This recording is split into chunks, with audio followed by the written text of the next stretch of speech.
જય શ્રી કૃષ્ણ, જય સ્વામિનારાયણ।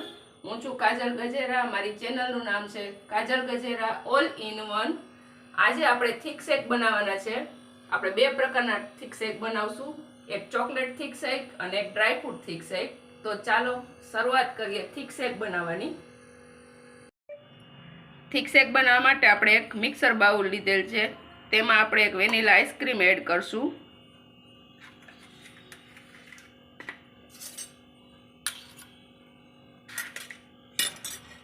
હવે થોડું દૂધ એડ કરવાનું છે,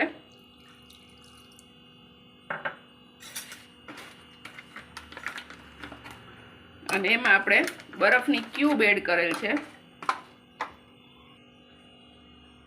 હવે આને મિક્સરમાં બ્લેન્ડ કરી લેવાનું છે। ઢાંકણ ઢાંકીને આપણે બ્લેન્ડ કરશું। હવે આપણે આઈસ્ક્રીમ આપણો બ્લેન્ડ થઈ ગયો છે, અને હવે આપણે ઢાંકણ ખોલવાનું છે। ગ્લાસમાં આ રીતે રોઝ એસન્સ છે, અને હવે આપણે થીક શેક આમાં લઈ લેવાનો છે।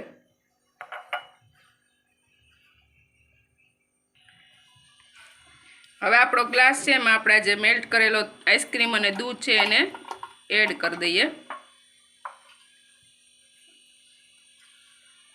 હવે થોડું ડ્રાય ફ્રૂટ એડ કરશું, કાજુ બદામ અને પિસ્તા એડ કર્યા છે મેં અહીંયા।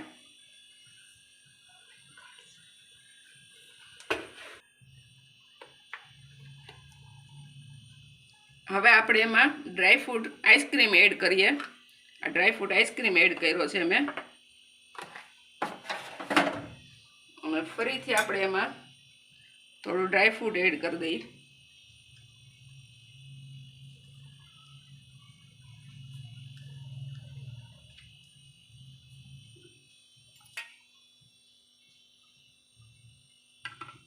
ગાર્નિશ માટે આપણે થોડું રોઝ એસન્સ લીધેલ છે।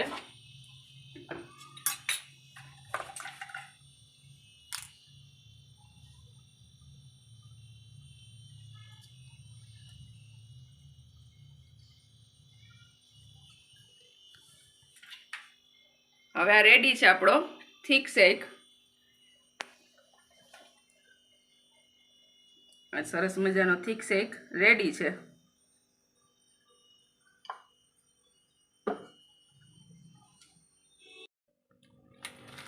ઓરિયો થીક શેક બનાવવા માટે અહીંયા આપણે ઓરિયોના બિસ્કિટ લીધા છે, ચોકલેટ બિસ્કિટ, એને એડ કરીએ।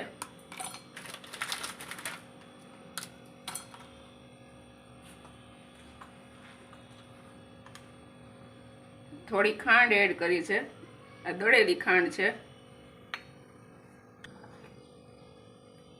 થોડું દૂધ એડ કરશું, બરફની ક્યુબ એડ કરેલ છે।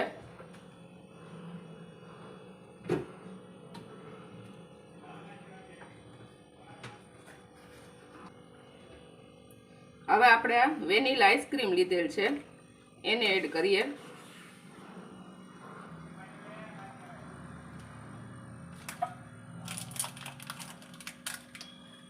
ચોકલેટ થીક શેક છે એટલે આપણે અહીંયા થોડી ડેરી મિલ્ક એડ કરશું।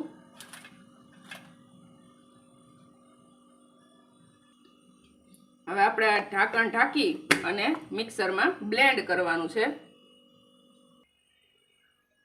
હવે આપણે આ બ્લેન્ડ કરી લીધું છે બરોબર, અને હવે આપણે આનું ઢાંકણ ખોલશું અને એક ગ્લાસમાં લેવાનું છે। આપણે આ સર્વિંગ ગ્લાસ લીધો છે, અને હવે એમાં આપણો થીક શેક લઈ લેવાનો છે, ઓરિયો થીક શેક।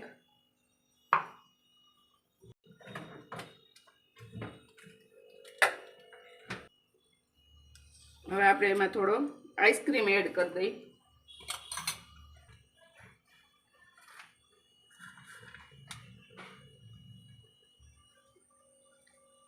આપણે ચોકલેટ એડ કરી દઈએ। થોડી આપણે ચાઇનીઝ સેવ એડ કરેલ છે, ડ્રાયફ્રૂટમાં બદામ લીધેલ છે,